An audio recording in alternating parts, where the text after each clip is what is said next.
Where the sea meets the land, the results can be devastating.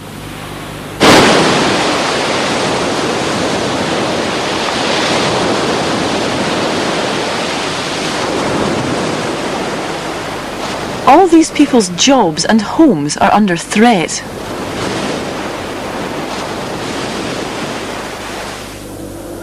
This road was built for a village that simply isn't here anymore. So what's going on?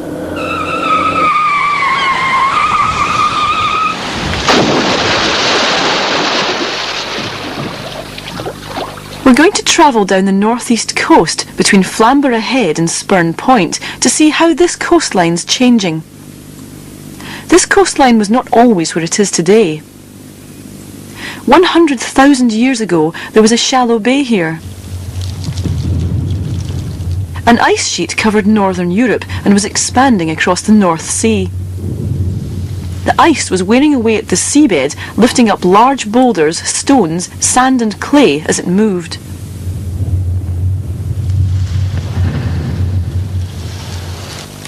Finally, the ice sheet stopped growing and started melting. As it retreated, it left behind a thick, soft blanket of the mud, stone and sand it had been carrying. This is called boulder clay.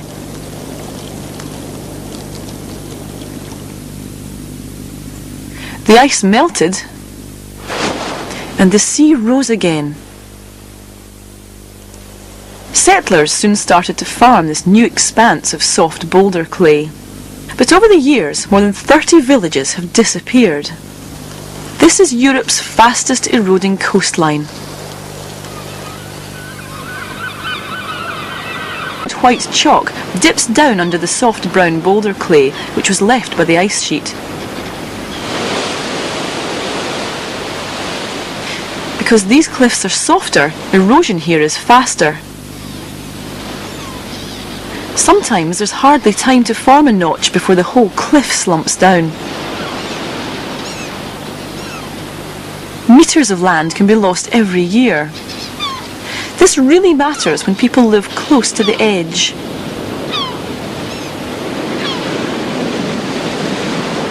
Mr. Cross lives in the seaside village of Barmston.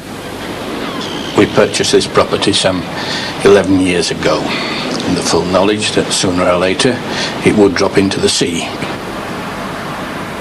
At that time we were something like 40, 50 yards from the cliff edge, and now we're more like 20. I understand that there's something like 30 houses running parallel to the cliff top right down the coast there, which have all disappeared into the sea utterly and completely.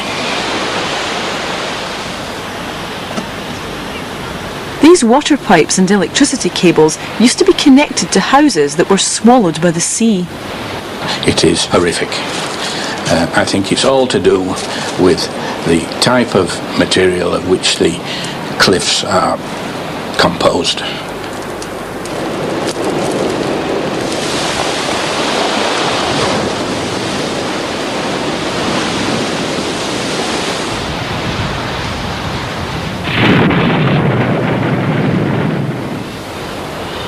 When the boulder clay is eroded by waves, tiny clay particles are taken up by the water and float in a fine suspension. You can see this thick brown water along the shoreline. Larger sand particles and stones from the eroding boulder clay are carried southwards along the beach by wind and waves.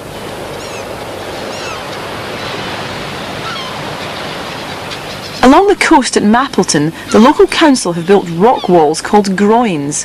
These stick out to sea and catch the drifting particles, building up this protective beach in front of the town. This keeps the waves from attacking the cliffs at Mappleton, but has effects further south. Sue Earle runs a farm a kilometre away. They'll put a rock groin, which is a rock barrier going out to sea, made of rocks from Norway, and this has stopped the sediment coming down to our land and protected the bottom of our cliff. So we did have an erosion rate of 3 feet a year, and now we get 30 feet a year. And if you go to the bottom of the cliff, you can see big boulders of clay. And there is no sand on the beach. So every tide, when the tide comes in, it's hitting the bottom of the cliff and eroding the clay away. In the wintertime, the house shakes when the sea hits the bottom of the cliff.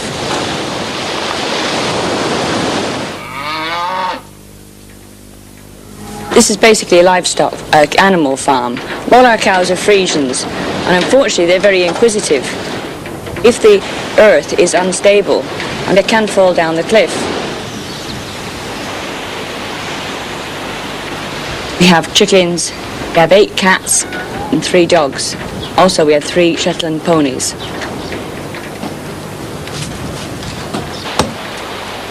But the dairy has got to be demolished before it also falls into the sea. All the cows will have to be sold this next year because we cannot afford to build a new dairy.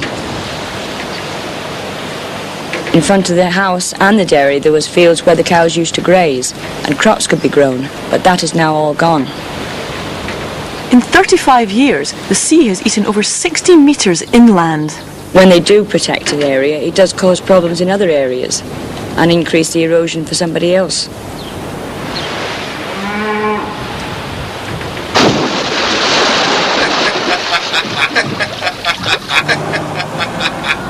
Further down the coast is the seaside resort of Holderness. These old sea defences are worn out. The force of the waves shakes the houses behind. The local council are investing in new sea defences to protect the town from this destructive energy.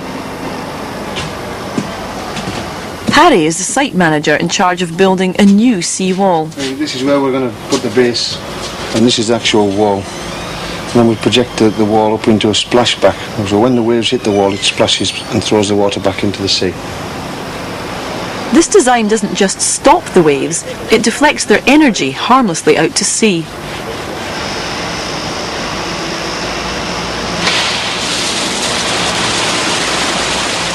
Hundreds of these sections are being cast in reinforced concrete, making a solid wall along the seafront. Outside this wall, they're adding a second sea defence that's come all the way from Norway on this gigantic barge.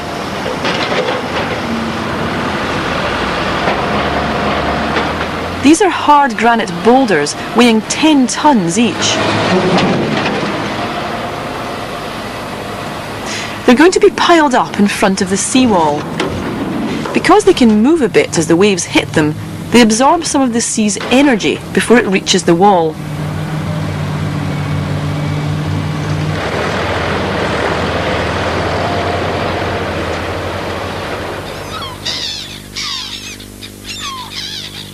These new sea defences stretch over a kilometre along Holderness beach.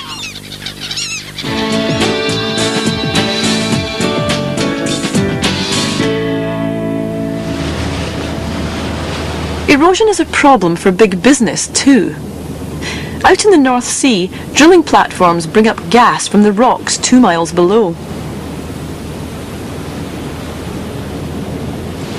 This gas is pumped 18 miles back to dry land to the British gas terminal at Easington. Here they purify it, ready for use in factories and for cooking and heating at home. At its busiest, a quarter of all Britain's gas comes through this site. It's here because this land is the closest to the offshore gas fields.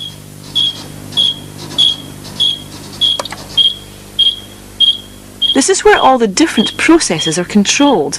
They even give the gas a smell for safety.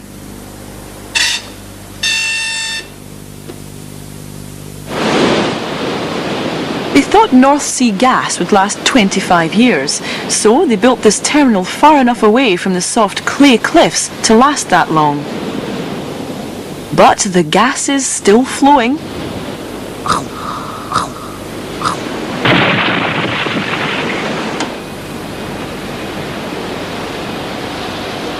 Now the sea is only 12 metres from the fence.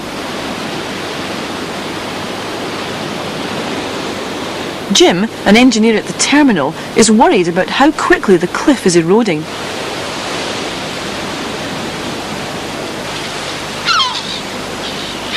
They're making plans for their own sea defences.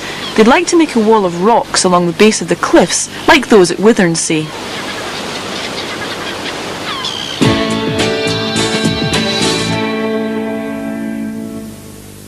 Flamborough, Barmston, Mappleton, Cowden Farm, Withernsea and Easington Gas Terminal are all along this eroding coastline. And just south is Spurn Point.